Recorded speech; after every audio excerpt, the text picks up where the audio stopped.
said in an interview today that she and her husband are getting pulled into the Epstein matter to divert attention from you and that your administration has something to hide. What's your response? I have nothing to hide. I've been exonerated. I have nothing to do with Jeffrey Epstein.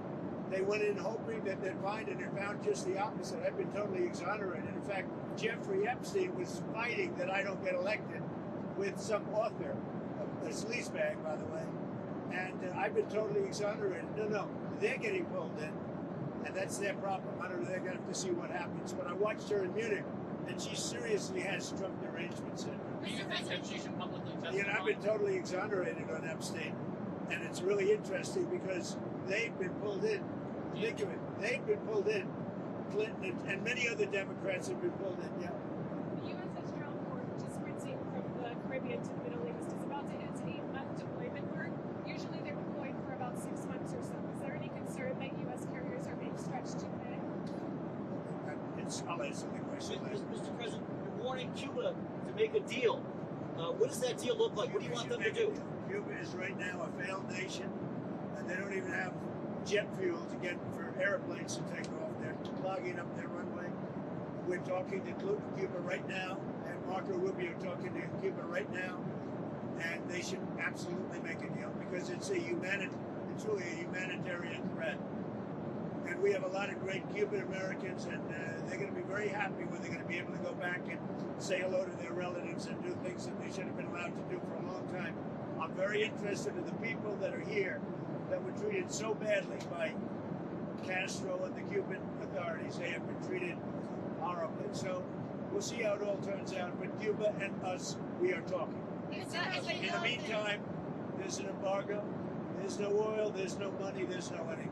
If a deal isn't made, would you consider an operation like the one in Venezuela?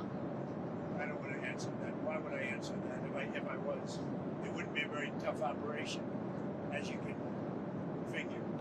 But I don't think that'll be necessary. Mr. President, Marco Rubio received really positive reviews in Munich. He's got very good reviews. Is there a scenario in which you would support him at the top of the ticket in 28? Something I don't have to worry about now. I've got 3 years to go. So it's something I don't have to worry. JD's fantastic and Marco's, they're both fantastic. I think really, and I think Marco did a great job in Munich. President Xi, in your talk with him recently, warned about sending more weapons to Taiwan. What was your response to him? Are you going to send more weapons to Taiwan? I have a response. I'm talking to him about it. We had a good conversation, and we'll make a determination pretty soon. Tell us about your trip. We have a very good relationship with President Xi. In fact, I'll be going, I guess, in April. Tell us about your trip to Walt George on Thursday, your trip to Marjorie Taylor Greene's place. Well, we have a lot of people that want to take Marjorie Taylor Greene's place. And many, many candidates, and I have to choose one. And they say whoever I endorse is going to win. But we have a lot of good candidates who want to take her place. Now, your Board of Peace meets for the first time this week. You said it could be the most consequential international organization ever. That's a high bar. What do you want for this first meeting? Well, I think it can be. We're going to have all world leaders. They're putting up tremendous amounts of money. And I think it's going to go far beyond Gaza. I think it'll be peace all over the world. And we're working in conjunction with the United Nations. And the United Nations is there. They haven't lived up to potential. The United Nations has great potential. They haven't lived up to the potential. But I think they might aid us a little bit. But we have the greatest leaders in the world joining the Board of Peace.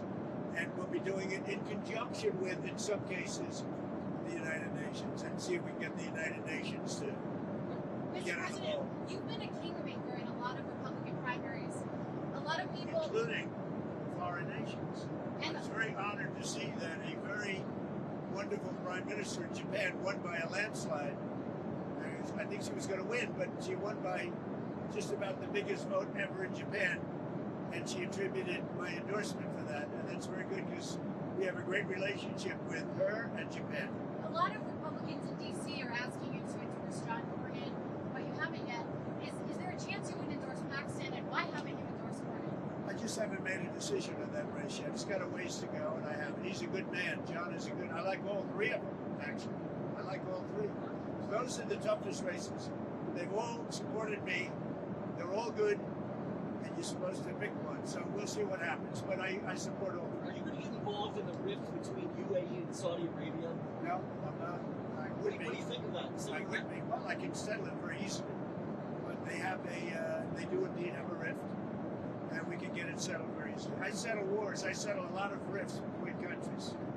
You've been noticing, right? Would you That's an easy one to settle. On Venezuela, Nancy Rodriguez last week said that Nicolas Maduro is still a legitimate president and is innocent. I know you said the relationship is a 10, but I'm curious what's your I think thoughts we have on a great that. relationship. I think she probably has to say that. I think politically maybe she has to say that.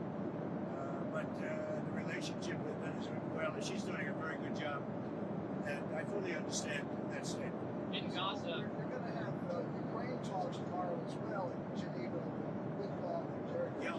What are you expecting there? Is there Well, in big talks, it's going to be very easy. I mean, look, so far, Ukraine better come to the table fast. That's all I'm telling you. We are in a position, we want them to come. And by the way, I watched AOC answering questions in Munich.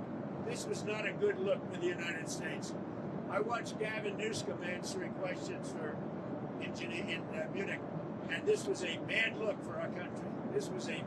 These two people are incompetent. And at least Hilary's competent. She's just Trump deranged. She was so deranged. She is an angry woman. But I watched the other two speaking and answering basic questions. Look, Gavin has destroyed California.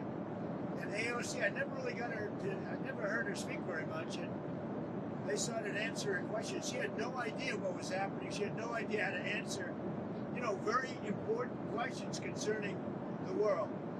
But she can't answer questions concerning New York City either.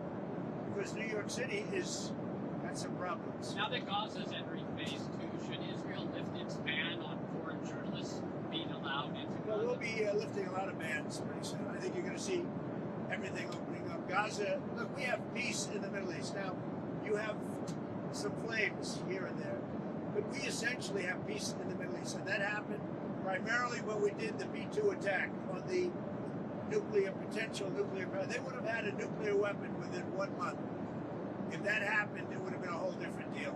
Okay, thank you very much, everybody. One thing, so the $5 billion that you announced yesterday for the Port of Peace, is that a down payment, or are you expecting We want to help people.